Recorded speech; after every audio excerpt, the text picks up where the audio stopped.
He is a man who is certainly in some circles really respected, other circles a little bit less respected, like all of us, in all fairness, like all of us. We all like that. We also have a few of my friends. Ernie Els, a great golfer. He's a truly great golfer.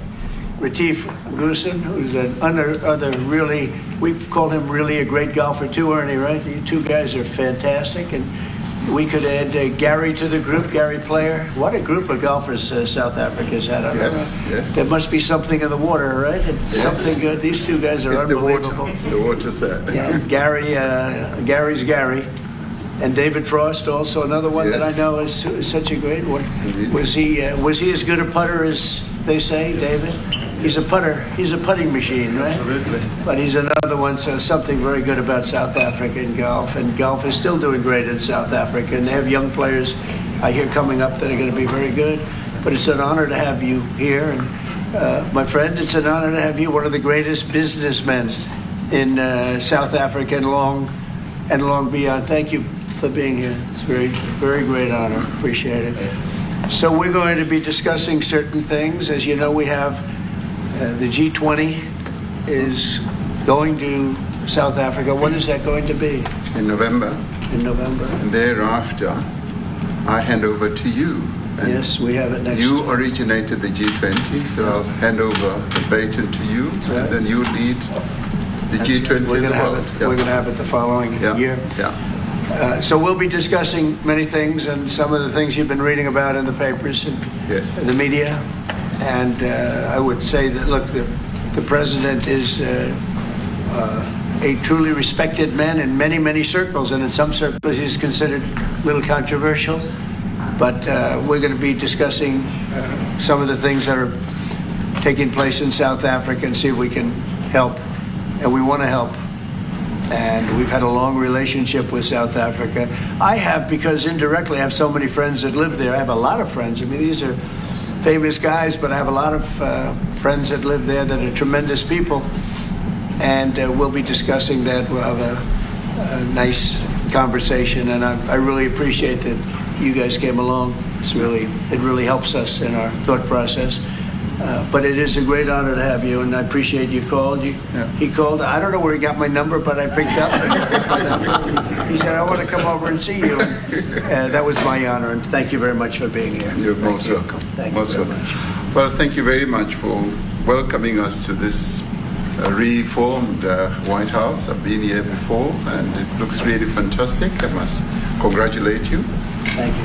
But I also thank you for allowing our delegation. This is a very mixed delegation that you've got. We've got people from government, my ministers. I've got someone from the trade union movement who we really collaborate with, and from business as well, and our sporting legends. When I spoke to you, you said, yes, come along and bring Gary Player, bring Ernie Els and Retief Goosen. I've brought the two of them. Gary Player, I spoke to him, and he said, look, I'm getting rather on in my years, but wishes us luck in this discussion with you. So it's a real joy. And I'd also like to thank you for allowing your people to start discussions with us at the trade level. I mean, we are essentially here to reset the relationship between the United States and South Africa. We are long-standing partners in many, many ways. We've collaborated in many fields, in space issues, in energy, and in trade, and we therefore need to reset that, particularly in the light of some of the announcements that you made on trade and investment. Right. So we want to advance more trade between the two of us, two countries, and our people now have been empowered by yourself and by myself to start engaging, and we hope that we will be able to fuel that engagement during our talks. And we also want to discuss issues that have to do with how we promote further investments in both countries. We've got about 22 companies from South Africa that have invested in the US. That's creating a number of jobs. And similarly, you've got almost 600 companies that have invested in South Africa, and some of them have been in South Africa for more than 100 years. That's true. So our links are really long-lasting, and we would like to recalibrate those relations between our two countries and discuss a whole range of issues, geopolitical, the work that you're doing to bring peace around the world, in Ukraine and in the Middle East.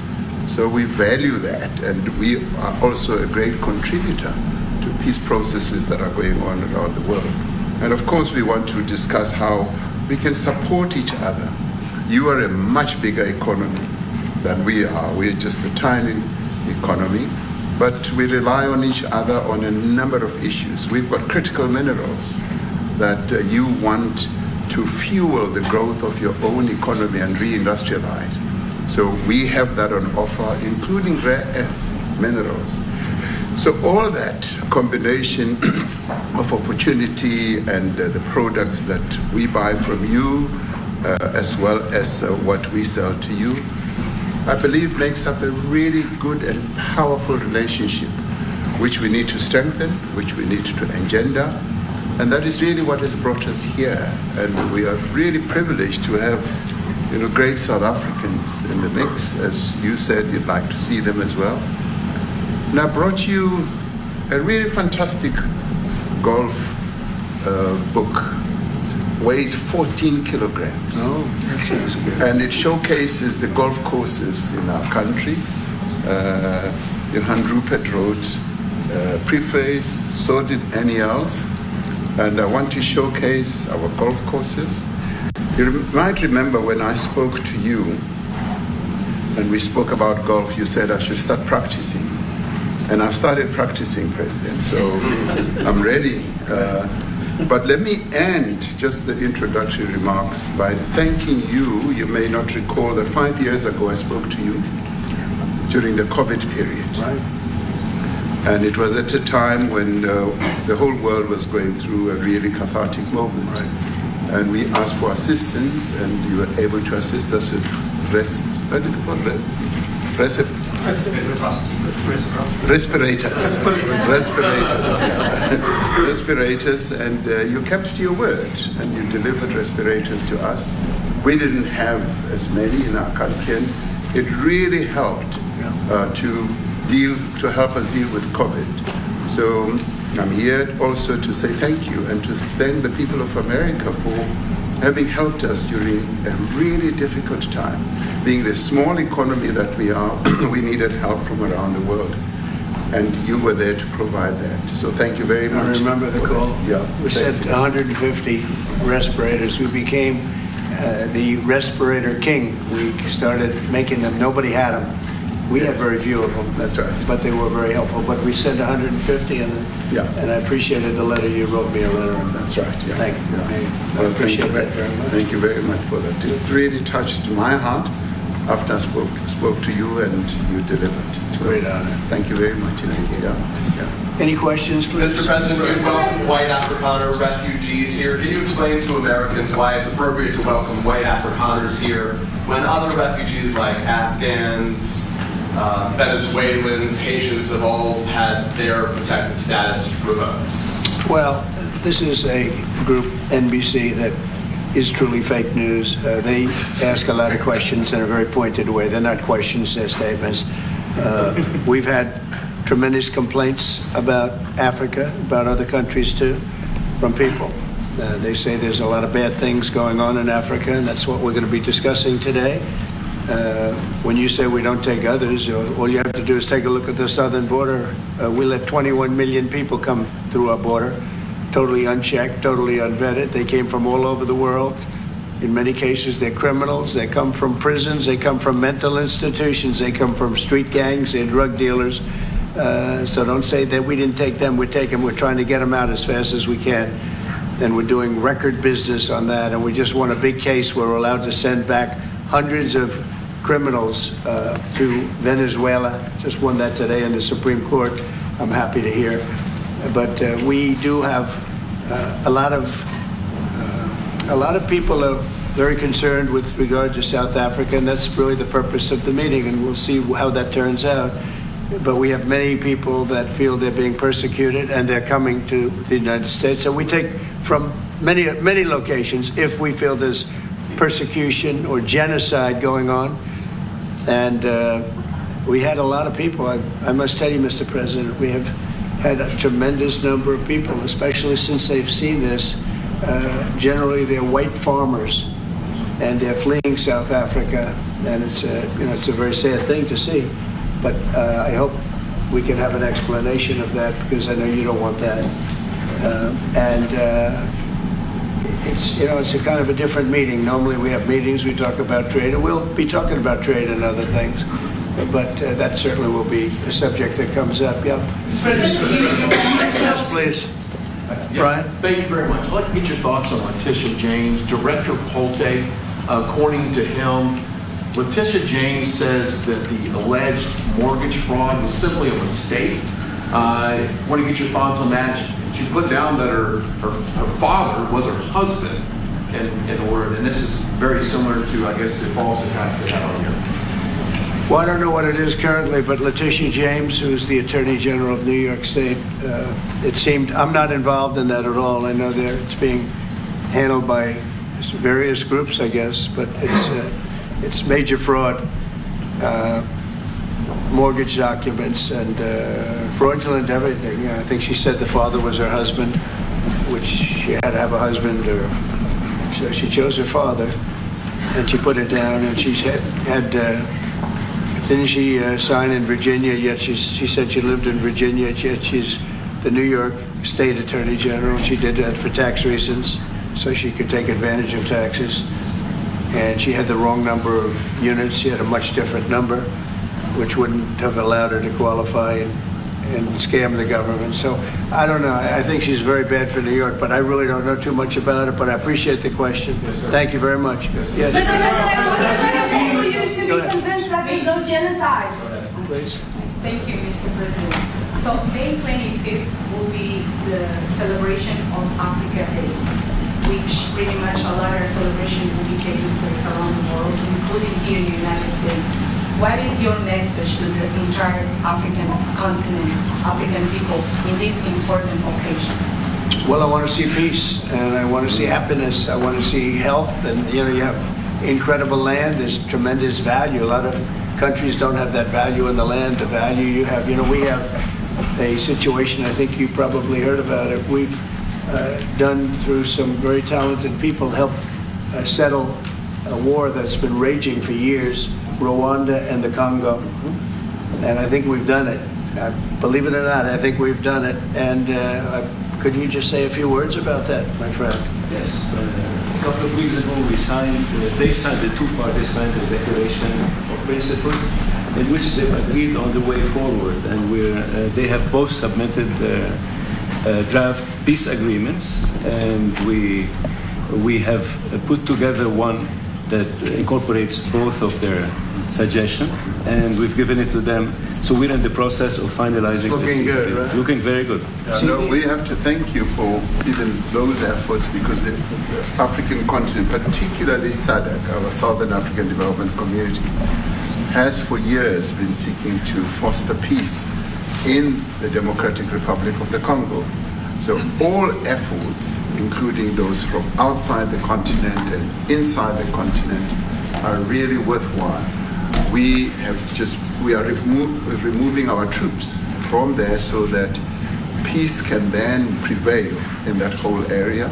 And we hope that with the support of the international community, we will really have peace in that area. It's so vital, it's so important for the whole region. Well, we sent our people there, and I think we did a very good job, as headed by my friend, and that was great. That was great. I mean, I'm just hearing phenomenal reports, because all I'm hearing is death, and they're chopping heads off, and it's horrible over there. And it was really brave of you to go there, and I really appreciate it. And it looks like we have something very, very substantial. We also talked about trade with them in terms of rare earth and all, but really more for it's like, if you take a look at what we just did with Pakistan and India, we settled that whole thing, and I think I settled it through trade. We're doing a big deal with India, we're doing a big deal with Pakistan, and I said, what are you guys doing? Somebody had to be the last one to shoot. but the shooting was getting worse and worse, bigger and bigger, deeper and deeper into the countries. And we spoke to them, and I think I hate to say we got it settled, and then 2 days later, something happens, and they say it's Trump's fault. But Pakistan has got some excellent people and some really good, great leader. And India is my friend, Modi. And he's a mutual friend. Yeah, he's a great guy.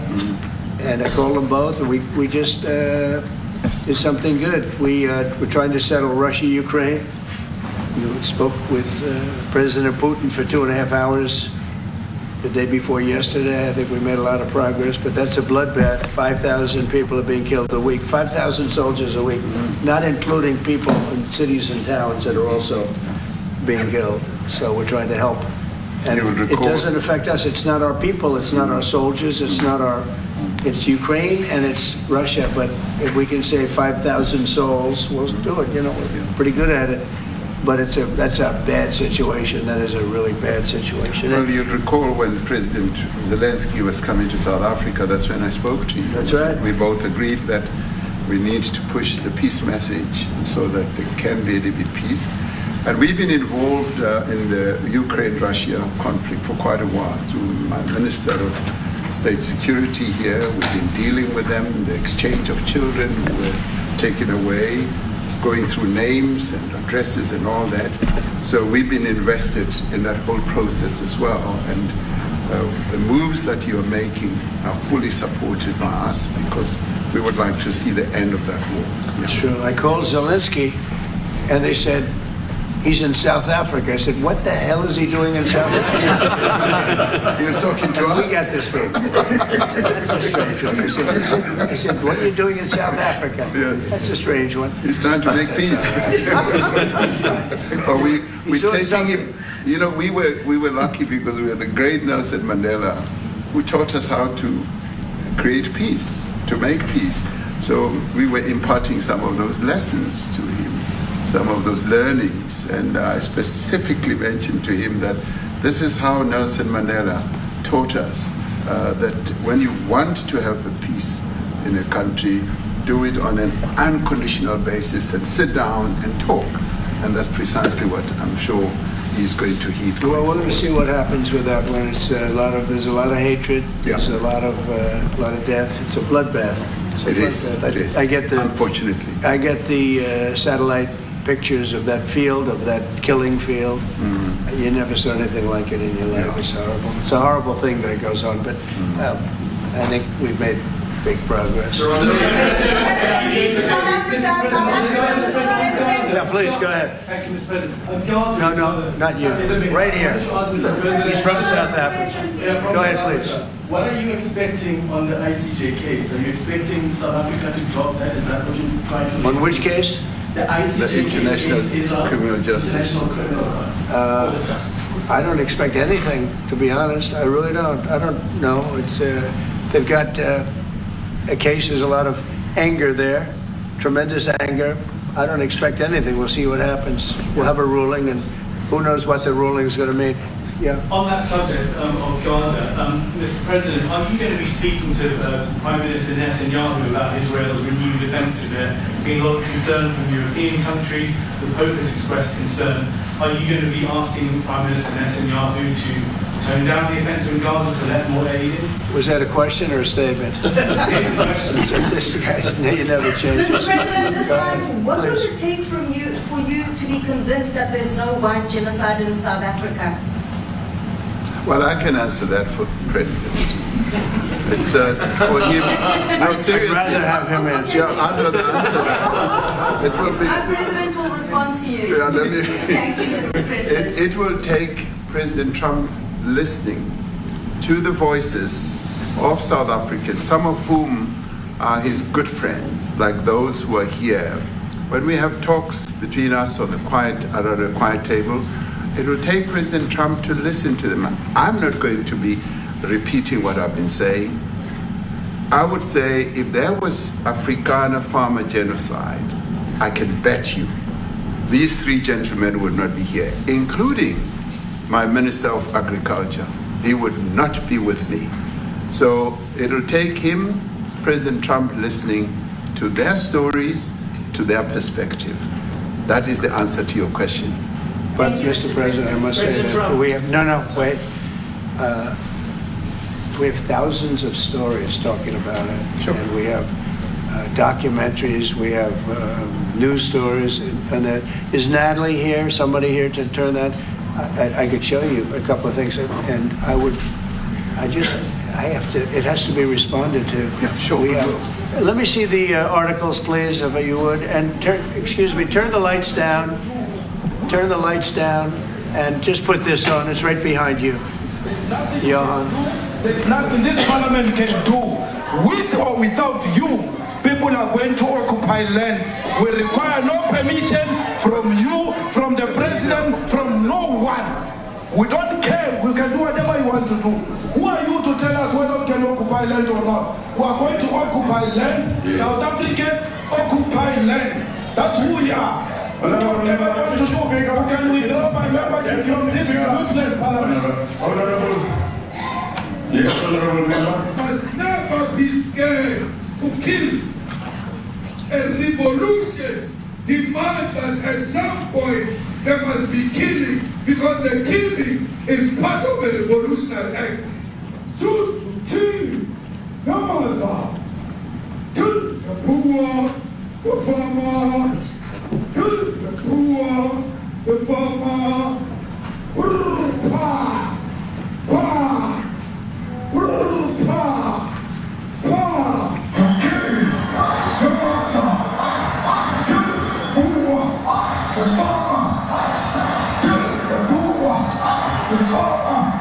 The mayor of EMPYA is a white man. So these people, when you want to hit them hard, go after a white man. They feel a terrible pain because you have touched a white man. Not because Mashawa and Soli will not be touched. They will be touched, no one. But we are starting with this whiteness. We are cutting the throat of whiteness. Shoot to kill. Namaza. Kill the brewer, the farmer. Kill the brewer, the farmer. Pa, pa, pa. Shoot to kill. Namaza. Kill the brewer, the farmer. Kill the brewer, the farmer. Pa, I don't know what's going to happen in the future. I'm saying to you, was not called for the killing of white people, at least for now. I can't guarantee the future. Do you understand somebody watching that, especially as it gets shared on Twitter? They freak out. It sounds like a genocide over I can't take it.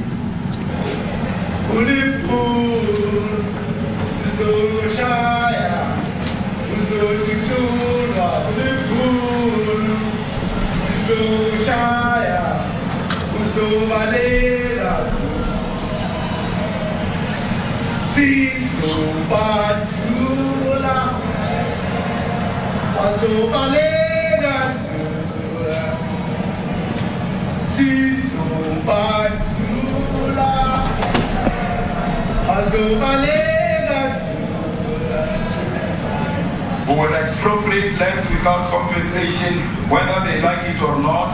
If they object, they can seek refugee in America. Now this is very bad. These are burial sites right here. Burial sites. Over 1,000 of white farmers, and those cars are lined up to pay love on a Sunday morning. Each one of those white things you see is a cross, and there's approximately 1,000 of them. They're all white farmers, the family of white farmers. And those cars aren't driving, they're stopped there to pay respects to their family member who was killed. And it's a terrible sight. I've never seen anything like it. Both sides of the road you have crosses.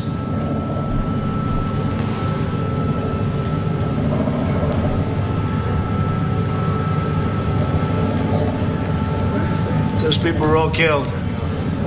Have they told you where that is, Mr. President? No, I'd like to know where that is, because this I've never seen. I don't. Okay. I mean, it's in South Africa. That's where. We need to find out.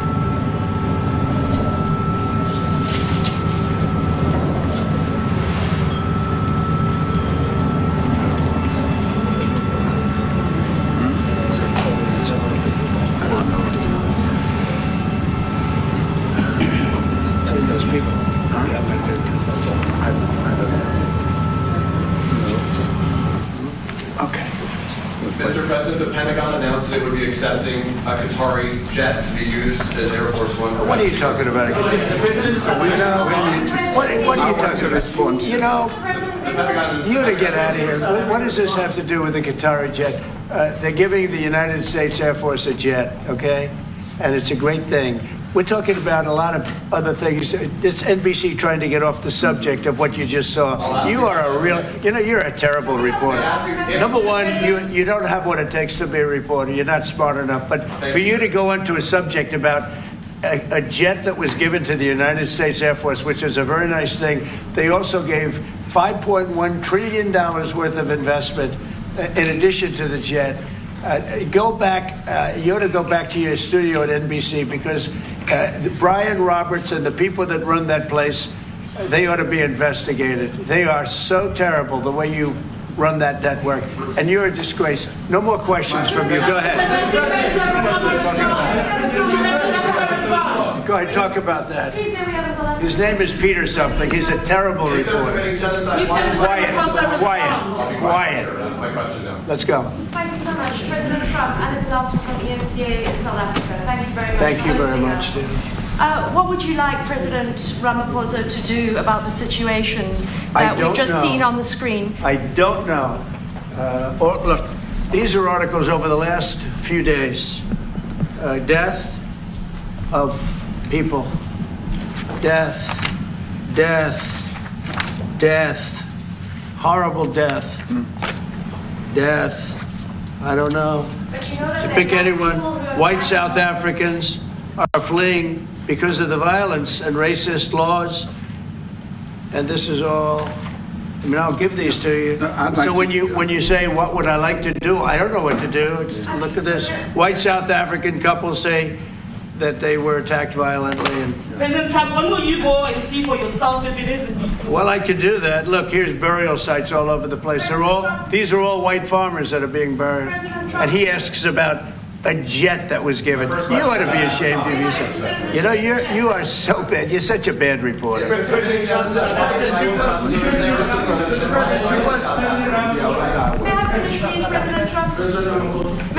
This is one after another. This family was wiped out. I'm just looking.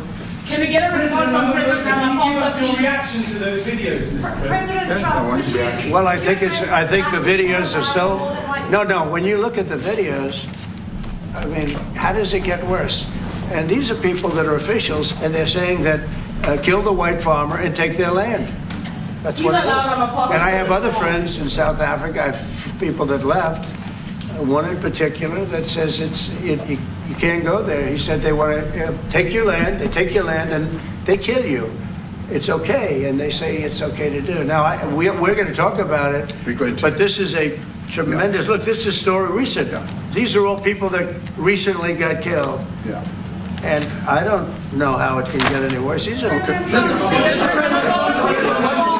And you know, the men that you saw, the people that you saw in that movie, those are officials. Those are people that were in office. They had one march, they had a dance in your parliament, whatever you may call it, legislature. But let me clarify that. Yeah. Let me clarify that, because what you saw, the speeches that were being made, one, that is not government policy. We have a multi-party democracy in South Africa that allows people to express themselves, political parties to adhere to various policies, and in many cases, or in some cases, those policies do not go along with government policy. Our government policy is completely against what he was saying, even in the parliament. And they're a small minority party, which is allowed to exist in terms of our constitution. But you do allow them to take land. No. You do allow them to take land. Nobody can take land. And then when they take the land, they kill the white farmer. And when they kill the white farmer, nothing happens to them. No, there is nothing happens to them. There is criminality in our country. People who do get killed, unfortunately, through criminal activity, are not only white people. Majority of them are black people. And we have now been utilized. The farmers are not black. I don't now, say that's good or bad, but the farmers are not black. And the people that are being killed in large numbers, and you saw all those grave sites, and those are people that loved ones going, I guess on a Sunday morning, they told me, to pay respect to their loved ones that were killed. Their heads chopped off, they died violently. And you know, I mean, we're here to talk about it, and I didn't know we'd get involved here. But I will say this, that if the news wasn't fake like NBC, which is fake news, totally, one of the worst, ABC, NBC, CBS, horrible. But if they weren't fake news like this jerk that we have here, if we had real reporters, they'd be covering it. But the fake news in this country doesn't talk about that. They don't want to talk about it, but now they have to talk about it. But they won't. This won't even be a subject. They'll have him talking about why did a country give a free, think of this, why did a country give an airplane to the United States Air Force? Okay, the United States, not to me, to the United States Air Force, so they could help us out, because we need an Air Force One until that's Air Force One, it's being built. 2 of them being built. But Boeing's a little bit late, unfortunately. So why did they give us a plane to the United States Air Force? That's what that idiot talks about after viewing a thing where thousands of people are dead. I'm sorry, I don't have a plane to give you. I wish you did. I'd take it. I would take it. If your country offered the United States Air Force a plane, I would take it. Okay. But coming back to this issue, which I really would like us to talk about, and talk about it very calmly. We were taught by Nelson Mandela that whenever there are problems, people need to sit down around a table and talk about them. Well, there are problems. And this is precisely what we would also like to talk about, including, of course, trade matters, investment matters. So the issues that concern you as the United States. Those are all recent. Those are all deaths. Yeah, in many ways, I mean, one should say you are a partner of South Africa, and you are raising concerns, and these are concerns that we are willing to talk to you about. Let me just add quickly, you know, the criminality that we are experiencing in our country needs quite a lot of technological capability. And in one of our areas in South Africa, we're using US technology, which is able to, in many ways, identify where shootings are happening and all that. And I'd like to talk about that, because there is support that we can get from you as the United States to help us deal with all these acts of criminality. And that is what I believe partnership is all about.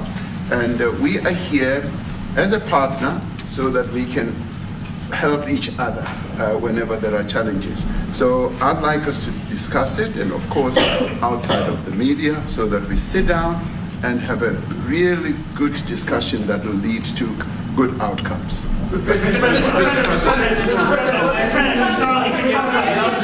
any other further punitive measures that could be in place should you not be satisfied that South Africa is fixing some of the very bad things, in inverted commas, that you tweeted are happening?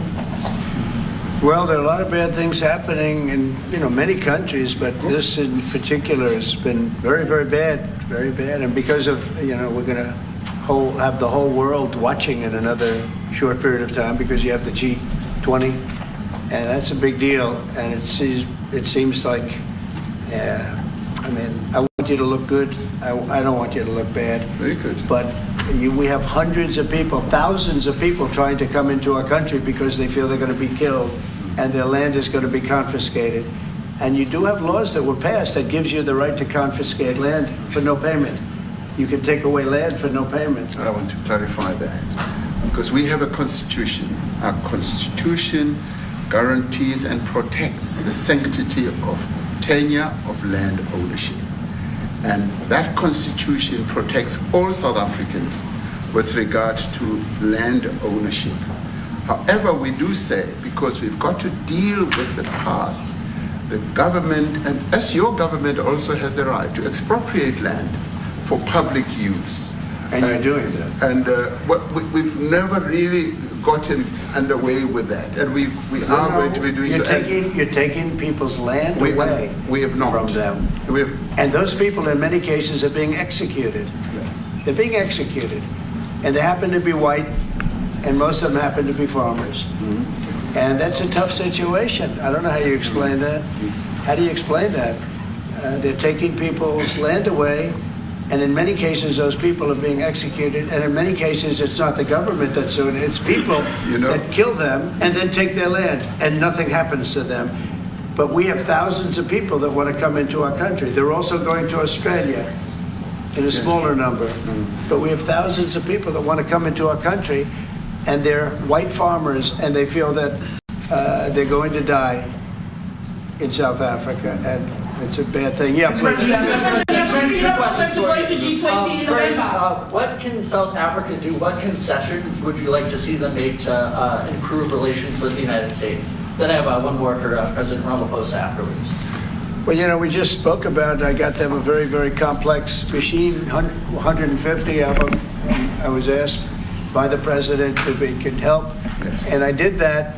And, I have great feeling for all countries. I deal with all countries, but I have a great feeling for South Africa because I have friends. I have a couple of friends, a few friends here today. I have many friends from South Africa, but many of those friends are not, they can't go back. I have Elon is from South Africa. I don't want to get Elon involved.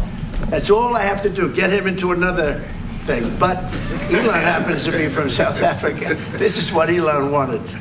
He actually came here on a different subject, sending rockets to Mars, okay? Yes. He likes that better. He likes that subject better. That's right. But Elon is from South Africa, and I don't want to talk to him about that. I don't think it's fair to him. That's right. But I will say that people are fleeing South Africa for their own safety. Their land is being confiscated, and in many cases they're being killed.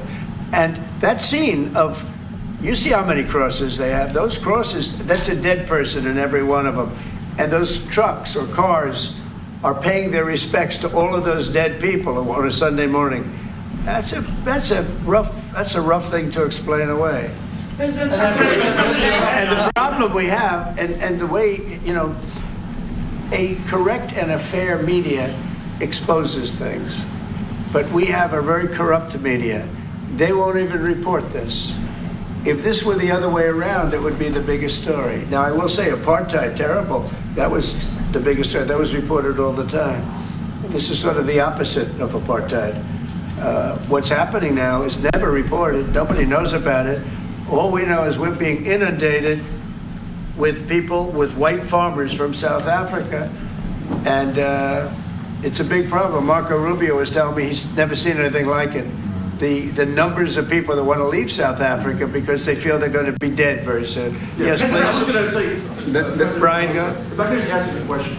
72% of farmers in your country are white. If they flee, do you feel that maybe the economy could collapse? You may not have a gap to fill in those people that need to replace those farmers. I'd like my Minister of Agriculture, who is white, who comes from an opposition party to mine, who's joined my government at my invitation to address this very issue, including the question that you've just raised.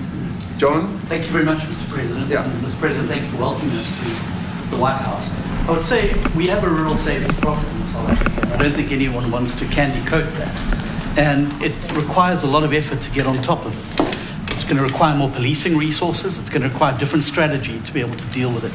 But certainly the majority of South Africa's commercial and smallholder farmers really do want to stay in South Africa and make it work. And I've just come from the largest agricultural show in the Southern Hemisphere with organized agriculture and farmers, and the majority of them want to stay.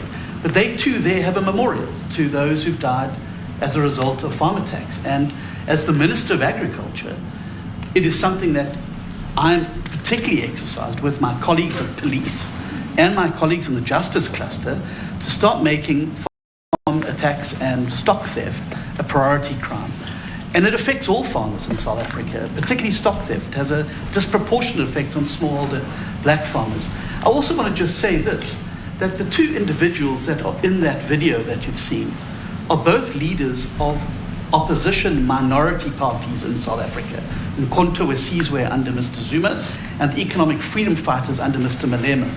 Now the reason that my party, the Democratic Alliance, which has been an opposition party for over 30 years, chose to join hands with Mr. Ramaphosa's party was precisely to keep those people out of power. We cannot have those people sitting in the union buildings making decisions. And that is why after 30 years of us exchanging barbs across the floor in Parliament and trying to get one over on each other, we've decided to join hands precisely to keep that lot out of government, because the day they get in to the doors of the union buildings in South Africa or control of our Parliament, that's what you're going to see. And that is why this government, working together, needs the support of our allies around the world so that we can strengthen our hand, grow our economy, and shut the door forever on that rabble getting through the doors of the union bodies, because then South Africa's future would be... So you denounced that type of language in the video that you saw? Oh yes, we've always done so. As government, as my own party, we are completely opposed to that. We, in 1955, adopted a document which said South Africa belongs to all who live in it. But why wouldn't you arrest that man? That man said, kill the white farmers, kill the white farmers. And then he danced, and he's dancing, and it's kill the white farmers. I think, I'm not sure, but I think if somebody got up in Parliament and started saying, kill a certain group of people, he would be arrested very quickly. That man is going all over South Africa, and that's not a small party. That was a stadium that holds 100,000 people, and I hardly saw an empty seat. That's a lot of people. That's a lot of representation. And those crosses, we have dead white people, dead white farmers, mostly. And you take a look at Australia, they're being inundated, and we're being inundated with people that want to get out. And their farm is valueless, it's valueless, and they just want to get out with their life. And this is a very serious situation. And if we had a real news or real press or media, we don't have that, because they won't talk about this, because they're all guys like that idiot. But if we had a real press, it would be exposed. And you know, the beauty of exposing it is it's like a cleansing action. When it gets exposed, it'll get fixed. That's when it'll get fixed. But people don't talk about it. And I'll tell you who's talking about the thousands of people that are fleeing South Africa right now. We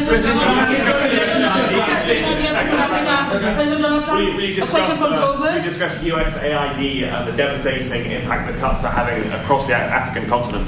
Yeah, well, it's devastating, and hopefully a lot of people are going to start spending a lot of money. And I've talked to other nations. We want them to chip in and spend money too. And we've spent a lot, and it's a tremendous problem going on in many countries. A lot of problems going on. The United States always gets the request for money. Nobody else helps, as you know. Europe doesn't help. Europe hasn't given anything. All they do is sue our companies. You know, they sue Apple, and they sue all of our companies. Apple had to pay $17 billion on a nonsense lawsuit. Very unfair. But we're going to always be there to help. Sherwood Rice, South African Broadcasting. If this Afrikaner resettlement issue is resolved, we're going to go into a room after this. You guys are going to talk.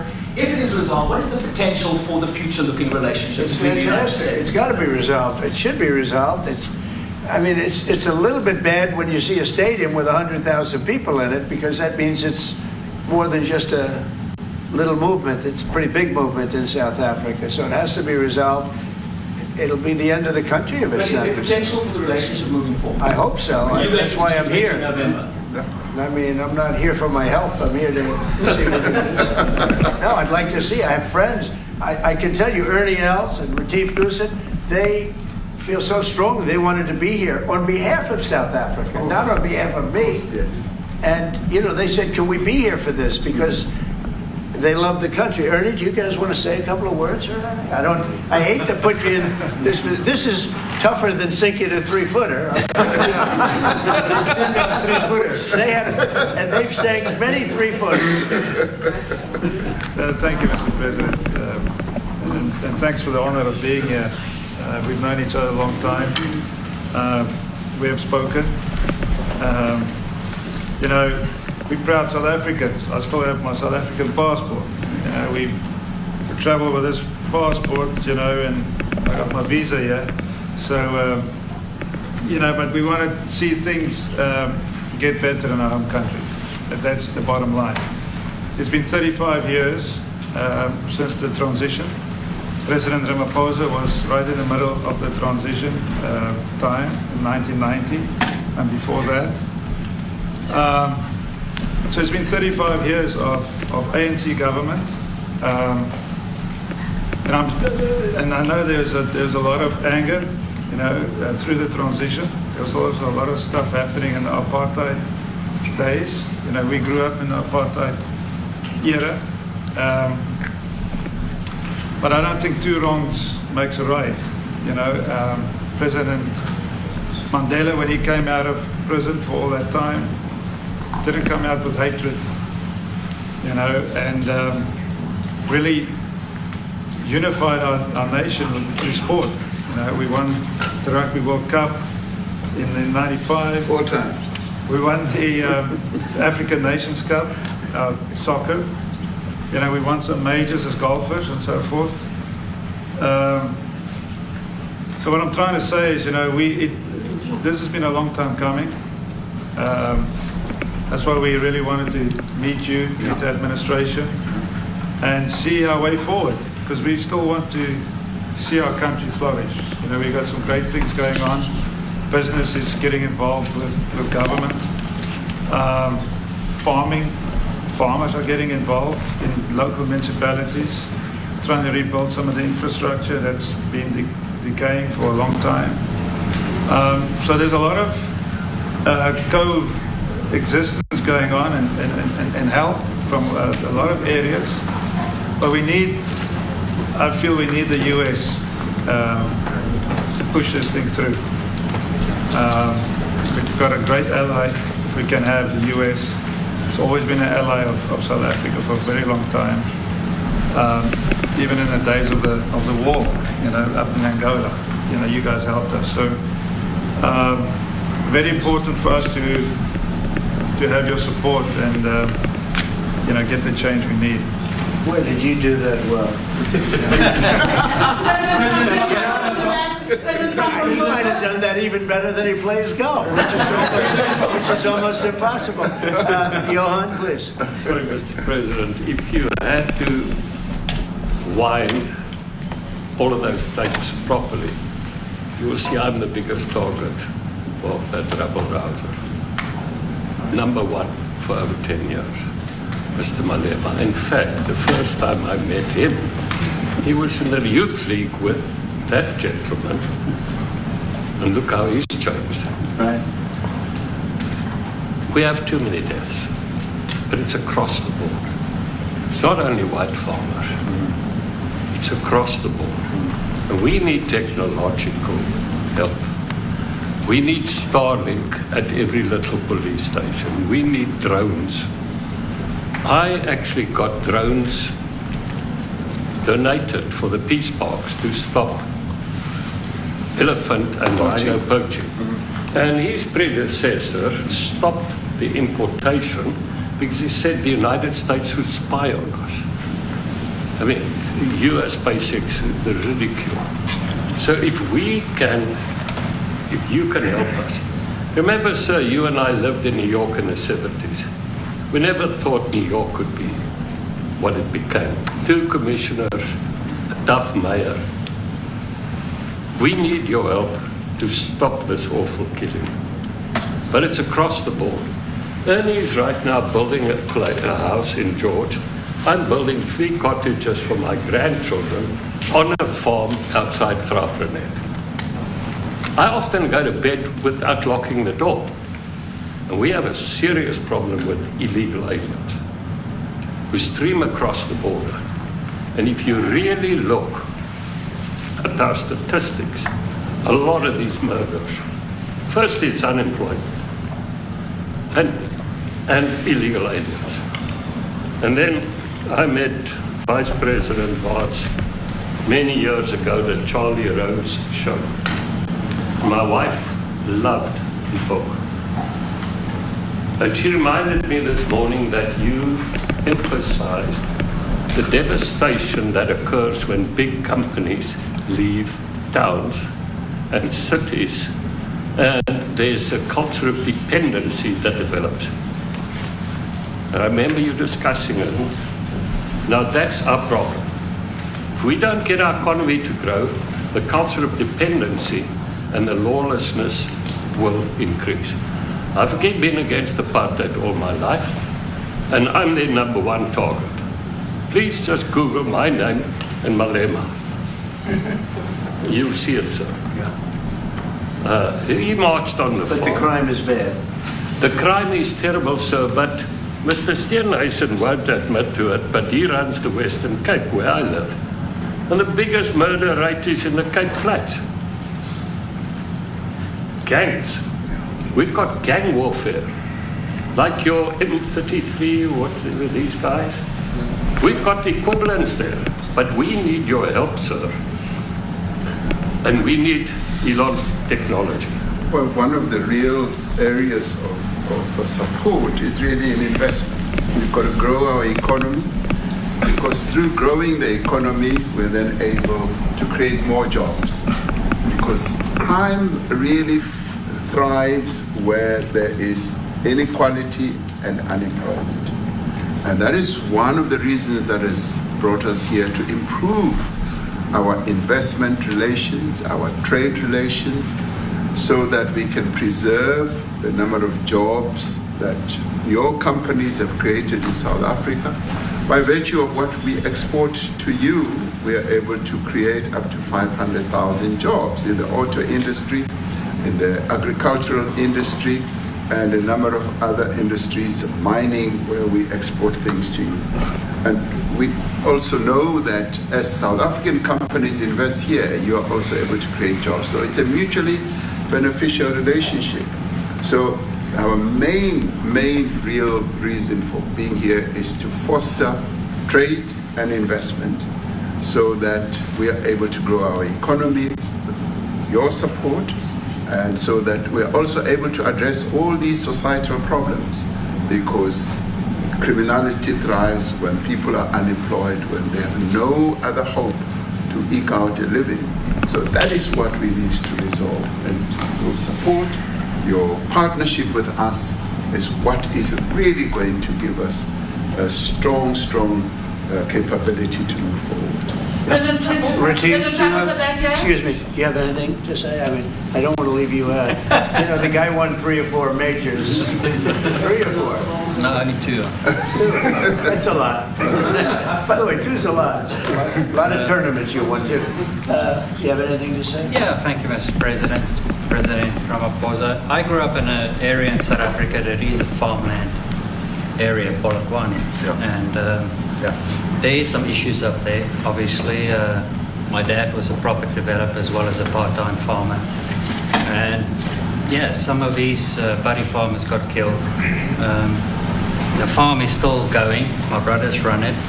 But it's a constant battle with farms they're trying to burn the farms down to chase you away. So it is a concern to try and make a living as a farmer. And at the end of the day, without farmers, there's no food on the plate. So we need the farmers to produce the food. Farming, right? He wouldn't do it. He wouldn't even want to do what you're doing, right? They love farming. They don't want to leave. But it's a struggle. Yeah, and food and fresh water is the most important thing in life. Without those 2 things, you can't survive. How is the water there?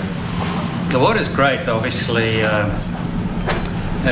the water comes out of the borehole, out of ground for us down there.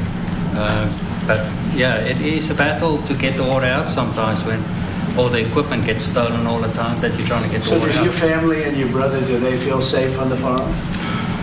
They live behind electric fences, you know, try and be at night safe. But it is constant whenever you leave that something could happen. And there's nowhere to live. You know, both of them has been attacked in their houses. My mom's been attacked in her house when she was 80. So it is difficult. But you know, the guys live a great life despite everything going on. Something. President Trump, I've brought along the president of the largest trade union in our country, Ziggy Solosi, because she leads many, many workers, more than 1 million, 2 million workers. And maybe we should give her a chance to say something because she's come all the way to join us. Thank you very much, Mr. President Trump, for having us, and President for extending the invitation to us as organized labor. And I must say that we are here to support the initiative that has been made by our government with business, of course, as organized labor. We've been coming to Washington on the AGOA trade relations in the previous regime, and I think at the center of it all, for me, it is exactly what Mr. Rupert have said, the importance of us growing the economy. We have always emphasized when we were here and kept on coming and negotiating on AGOA that the 600 US companies that are based in South Africa, as you said, President Ramaphosa, 500,000 jobs will be wiped out. We need more foreign direct investment in our country. We are not just talking about those that will lose employment, but we are talking about over 40% of people that are unemployed, that have no hope of ever finding a job. And we think that, correctly, as they have said, that we need to deal with the issue of porous borders in our country so that everyone that comes in is documented. We also need to, and I would have thought that the minister would address the issue of land expropriation and how the policy works in South Africa. Recently, President, as you were preparing to come here on the news, in, I think it was in Natal, there was a handover of farms, and white farmers were saying, we are donating the land, but also there's a willing buyer, willing seller in South Africa. So there is no expropriation without compensation, but it is a willing buyer, willing seller. And that white farmer was even saying, President, that the government is even paying more in buying the land than what the land is worth of. And I think those are the realities, President, that we must say that we need to address, of course, but also the importance of agriculture linked to AGOA. People rely on it, and I think, as Retief have said, for survival and living. But lastly, for me, President, is also the issue of the crime statistics. There is no doubt about it that we are a violent nation, for a number of reasons, and we're not condoning anything. But also, if you go into the rural areas where black majority are, you would see women, elderly, being raped, being killed, being murdered. And these are black elderly women that would be found throat slits, raped multiple times, and all of that. And the problem in South Africa, it is not necessarily about race, but it is about crime. And we think that we are here to say, how do we, both nations, work together to reset, to really talk about investment, but also help us in how we can have the technology and everything that is needed, President, to really address the levels of crime that we have in our country. Thank you very much. Thank you very much. President Trump, Genocide is a very strong word. I'm wondering if you've made up your mind as to whether you believe genocide is occurring in South Africa, or you still have doubts, and if you have made up your mind, why invite President Ramaphosa here today? Well, I haven't made up my mind. I hate to see it from the standpoint of South Africa, but also, I'm trying to save lives. I'm working with Russia and Ukraine. I don't have to do that. It's not our war. It was started by other people. It was helped along by our past administration. It would have never happened if I were president, but I'm trying to save lives, no matter where. Rwanda, I have nothing to do with Rwanda and the Congo, but I felt I had a very talented person in this administration, and I sent him there, and he did an unbelievable job, I think. I mean, we're going to find out, but he's done the hardest part of the job. It should happen. If I can save lives, I want to save the lives. If it's in Africa, that's great. If it's in Europe, if it's wherever it may be. And it's a very small investment to do, believe me, compared to what the consequences are. So I hope we can do something. Look, I have so many friends. These two men, I have great admiration for them because I know what they do for a living. Yeah. And that's a very hard living. Going from city to city, from country to country, and hitting a ball 350 yards like they do, and better than you and I. Getting the ball in the hole. It's a very tough with lots of people watching, right? Yes, that's a very tough living. They're champions. I respect champions, and I respect very much. And I think the country is very lucky. They really wanted to be here. That's true. They could be elsewhere. They could be on a beautiful fairway someplace, and they wanted to be here. I'm glad you brought So.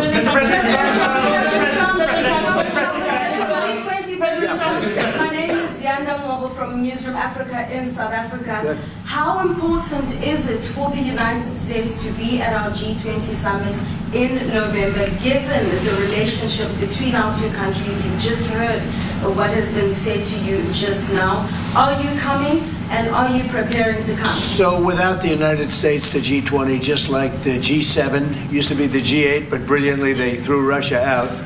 It would have been a lot better if Russia was in. A lot of people would say, oh, that's not it. Because if Russia was in, you probably wouldn't have this war.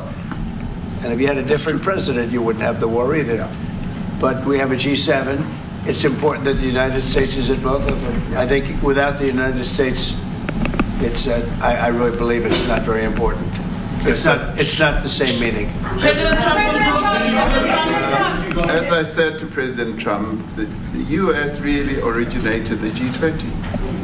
And it's important that the United States continues to play a key role in the G20. And we are privileged to be the president of the G20, but we are even overjoyed that we are going to hand over to the United States, who are the originators. And for that reason, I expect the United States to continue playing the leadership role in the G20 together with other countries.